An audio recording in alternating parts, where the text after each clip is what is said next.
McFarland, my friends, McFarland. McFarland. McFarland to you. Yeah, yes. Everyone yell McFarland, yes. So it's a great day to yell McFarland, and also yay baseball. We finally have something. I told you on After One Soto Day that this was going to be the guy that they target, and through the roller coaster ride, sure enough, we landed with Alex Bregman. So there you go. I told you. Okay. Wow, in our face. Did you? Yeah, seriously, egg all over our faces. In your face. In your face. Are the reports, Bradfo, about him playing second base? Is that accurate? Because that's if me and Keefe, who I'll tell you right now, both love this deal.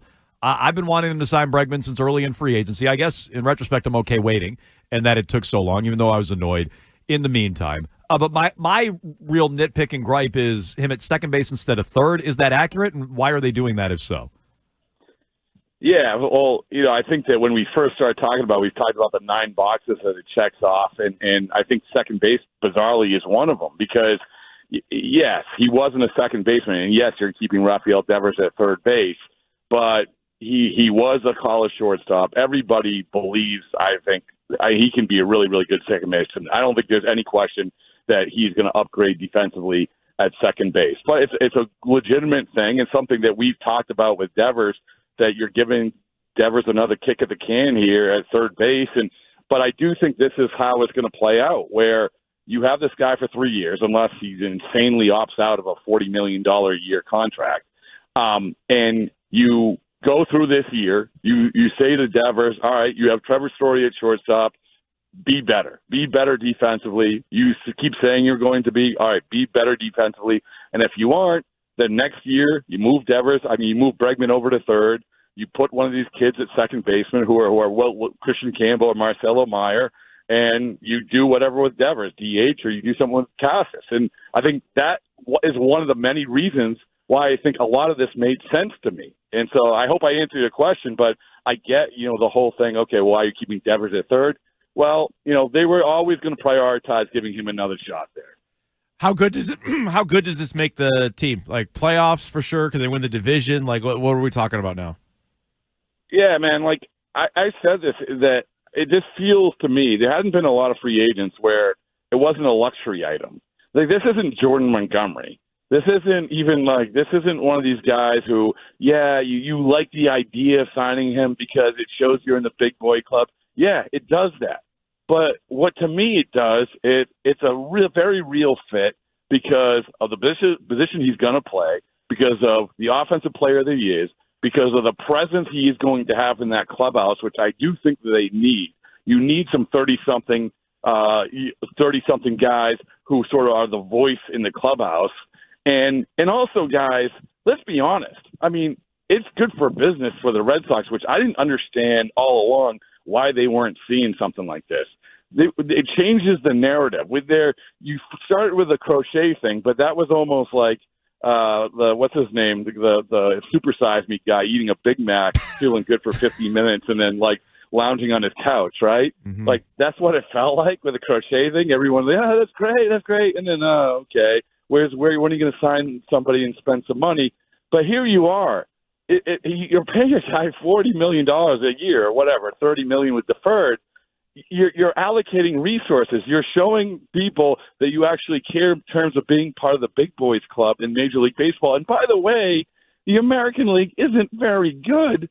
So all of a sudden you have to be considered with the Yankees as the 2 favorites, I think, in the American League. All of that is really good for business.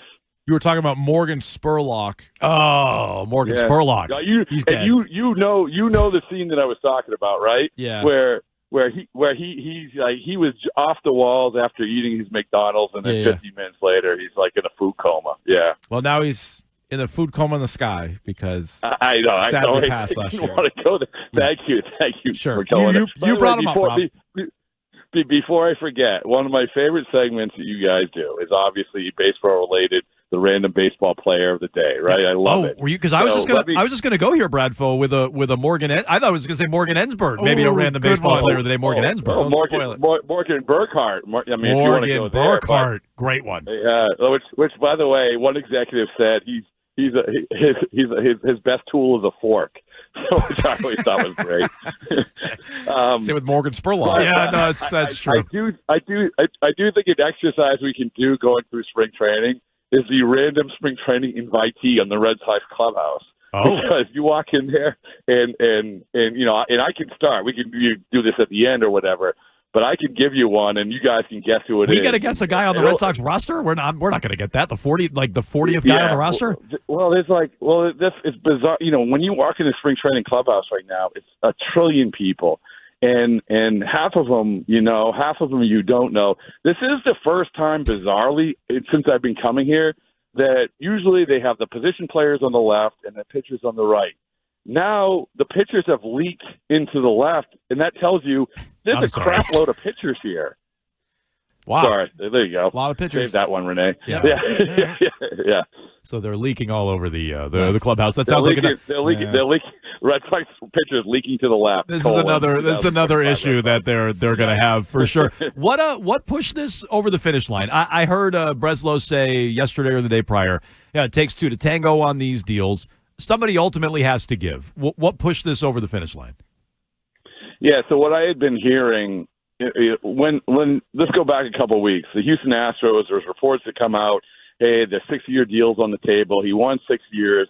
He likes Houston. Altuve's there's these grainy footages of Altuve in the outfield working out. So you're like, he's going back to Houston. And then you don't hear anything. And that was weird. So then what I heard was the Red Sox, they obviously were in it, but they were in it with the monies, but not the years. So you're waiting for a team. Are they going to step up for the years? And you heard, well, maybe Toronto will do it. Detroit really, really wanted him. But those are two places I don't think he wanted to go. And I think the Red Sox knew that, and the Red Sox were banking on that. Then you get to the Cubs, where he probably wouldn't mind going, but ultimately they're financially more strained than the Red Sox. So they offer basically the same thing, but with not as much for annual value one more year. So the Red Sox played the market right, I think, all along. It was a little bit of a risk that he wasn't going to go to Detroit, but I don't think he wanted to go to Detroit. Man, that's what it comes down to. And with the Houston thing, I don't have any proof of this, but I've seen it happen before, where sometimes teams, when they have iconic players or players they like, and they're struggling in the free agent market, they leak it out. They said, hey, you know what? Yeah, sure, we're interested. But is it a real offer? I don't know. So I think the Red Sox, this is why this fell to them, and good for them for understanding the market. Question Jones has been asking this morning: do you think they're done, or is this could they possibly add somebody before things get going? No, I think that this is pretty much it. I mean, I might be wrong, but in terms of looking at what else they have, I will say this. I'll take that back. They still probably are looking for a reliever. Now, Breslow said on the Baseballs and Boring show on the weekend, he said, though that guy doesn't necessarily have to have closing experience. So there's guys like David Robertson out there, Kyle Finnegan out there. So you're probably still going to get a relief pitcher who can pitch late in games, but that, I think, is the last sort of piece of the puzzle. Do you think this represents a shift in the way the Red Sox are doing business going forward? Like, I agree with you. I think they're a better team. Maybe they're the best team in the division with the Yankees. So I agree with all that, and this is a Red Sox are back kind of move for this year. Are they back to doing business the way they used to, or is this a one-off? No, I think that they are, but this comes back to how frustrating it's been, because the ownership, as we've articulated before, they seem to be chasing their tail way too many times, going back to, we didn't get Jose Abreu, let's get the next best Cuban guy, Rusney Castillo, that sort of thing. We lose John Lester, let's pay $40 million and more than anyone else, and David Price. We like the way Tampa does things, let's go hire someone from Tampa and Chaim Bloom. Like that sort of thing.